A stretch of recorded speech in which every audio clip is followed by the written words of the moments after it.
From San Antonio, born and raised. I've lived on the east side of San Antonio pretty much all my life. I am a product of, well, my early school bringings was private school. I was in private school most of my life. Then I transitioned to the public school system my junior year in high school, and I really felt like that was the best thing that I could have done. A lot of my friends were already in the public school system, and after now hearing stories of, prior to, I felt like I was behind in the private school era. There were things that they weren't teaching.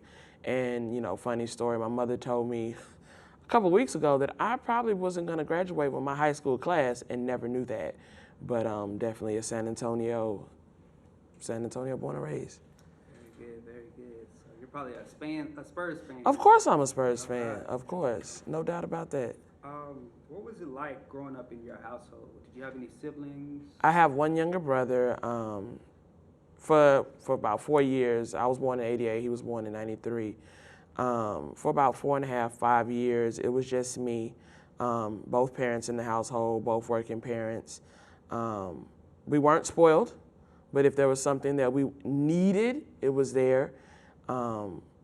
And to this day, even as an adult, if there's something that I need that I can't possibly provide for myself, either me and my brother will help each other or my mother and my father will help us get that. Good. Okay, I want to talk about your education. You said that you grew up mostly going to private schools and things like that. Can you give us a little bit of your experience on that? From private school, the one thing that I noticed coming up, it was a handful of us. And when I say of us in private school, due to, having to pay for tuition or whatnot, when I did transition to the public school side, I saw a lot of people that either I grew up with in church or in the neighborhood, and I just felt more at home. I was active in the marching band, in a digital media club at that time. It was just more so just straight up cameras. It wasn't more like Instagram and things like it is now. And then, coming out of high school, I did attend Houston-Tillotson University from 2006 to 2011. And those were the years that I value the most because I went from this shy turtle, if you will, into a person that you can't get off the stage, a person that loves to entertain people. So HT was kind of one of the reasons why I am who I am today. Very good, very good. How do you think other people would describe you? A little bit of everything. Funny, caring, compassionate, selfless, a great listener. I'll give you my last dollar if I have to. I've always been like that, and it's just something that my parents have instilled in me. So yeah, a little bit of everything wrapped in one. Good. So today, I think you were invited here to tell a story. Okay. And, I just want to know what made you, make that final decision to say, yes, I'm ready to tell my story. Why do you want to tell it?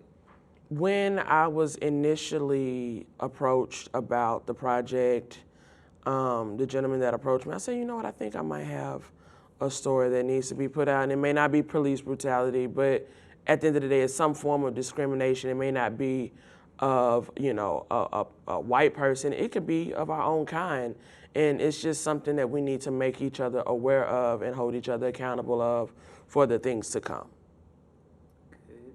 So tell me a little bit about the story that you came here to tell us. I want to say back in 2009, this is shortly after I had joined my organization, we had to go do some pubbing for I think it was like a party or some type of program we were having. And, this was before Instagram. This was before Facebook was really popping. So you literally had to go word of mouth, hand out flyers. And I felt that at that time when we went, I didn't like the way our own people were treating us when we went to go pub our time.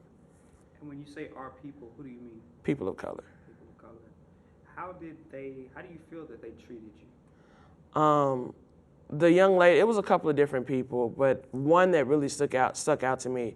It was a young lady, and I can remember her face, and it's bad to say it like that, but I can remember her face.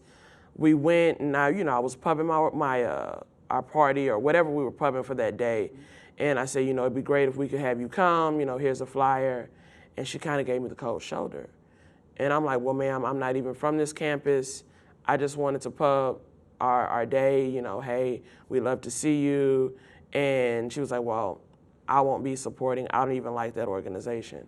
It's not about that, It's more so, hey, I'm here to do service because that's one of the principles of my organization, and you're giving me the cold shoulder. I don't too much particularly like that.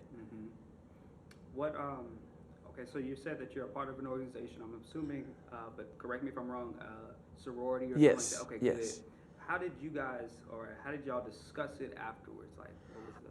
I honestly didn't even bring it to everyone's attention. I think the person that was with me at the time, I think it was a young man. He was just saying, it was kind of strange how, she kind of got real snooty, real snobbish because she didn't want to attend our event. You can just say, okay, well, thank you, take the flyer, and then do what you may, after, I leave, but don't give me an attitude, right then and there. It didn't sit well with me at that time. And I can still recall that, and that's just the one thing that really stuck out about that incident. And then I want to ask you, like, so do you think it has affected you in your life now? And if so, how? I don't think it's affected me, because people are going to decline offers all day, every day. It's just the way that you take it afterwards. You might be angry in that instance, but it's building your character. And so you don't always want to just hold on to a grudge. The next question I'm going to ask you is, so you said that you remember the lady's face. You can still remember it today. Is that I correct? honestly can. I honestly can. How has that impacted how you see other people of color, I guess you could say? I mean, not all people of color like people of color. I'll put it like that. Okay. Some of us shun our own kind for whatever reason it may be, due to status, due to what we're wearing, due to what we listen to, and it shouldn't be like that, but of course it is like that. And one thing that I'm sure everybody has heard, the rich get richer while, sometimes we bring each other down because we're pleasing everybody else and not pleasing ourselves. And that's one thing in the African American community. We try to please everyone around us in our tiny circle, but you're not even, pleasing yourself at the end of the day. Very good. I want to bring like a timeline into this, if that makes sense. Okay. So do you think that people in the past had to deal with the same experience? I'm sure they had to, in whatever shape, whether it be big or small. Some people take it with a grain of salt, and some people just take it however they take it. But I'm sure it's happening, still happening to this day. Okay. Before we end our interview, I want to continue this. So let's see. Would you consider yourself to be a religious or faith person that has a background with faith? Yes. Okay. Yes. And how has this played a part into this, if it has? Currently, it really doesn't play a position, but I do know that, with religion and with things of that nature, there are some things that may hold others back. Oh, well, this person is super religious. We might not want her on our team. Or, this person is always praying and X, Y, Z, and she's moving up the ladder while this person is doing it, So it all just depends on the severity and the environment, if you will, that we're in. But for me, I know, just speaking from personal experience, 8 years ago, I didn't think I'd be in a classroom teaching due to something that happened on campus when I was in school.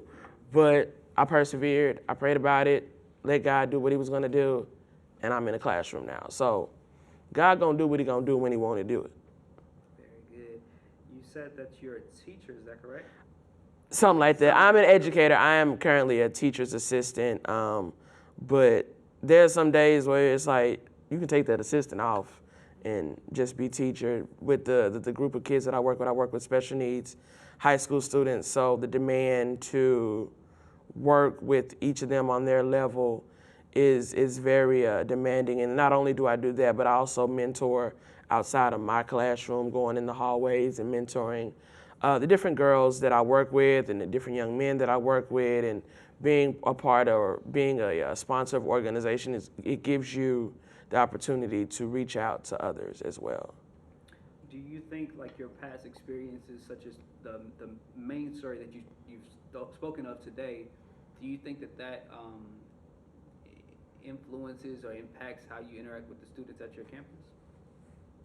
At times, yes. At times, yes. I had a conversation with a coworker of mine, and they were saying, well, some of the people of color on campus act different towards administration, act different towards men, towards women, and we had like a nice close-knit campus for a while, and then when they did like a rezoning for our district, we noticed a lot of influx of other people of color, browns that were coming in, and those browns were kind of bringing the environment down, if you will. Like there were more skippers in our hallways, and it's kind of like, we didn't have this issue.